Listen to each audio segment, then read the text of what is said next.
কাজেই হে যুবক, বাংলাদেশের বিএনপি, আওয়ামী লীগ, জামাত ইসলাম, এনসিপি, জাতীয় পার্টি, ইনকিলাব এগুলোকে নিয়ে রঙিন স্বপ্ন বাদ দাও।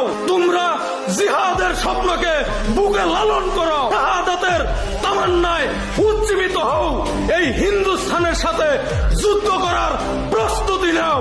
রক্ত দিয়ে হলেও এমন একটা রাষ্ট্র কাঠামো করতে চাই যেই রাষ্ট্রে ইনসাফের রাষ্ট্র গঠিত হবে।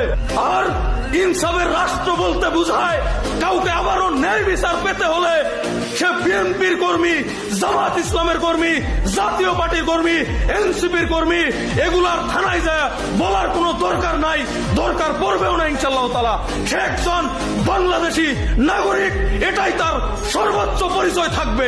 সে কোন দলের কর্মী, কোন দলের নেতা, কোন লীগের কি, এগুলা বলার কোনো দরকার নাই।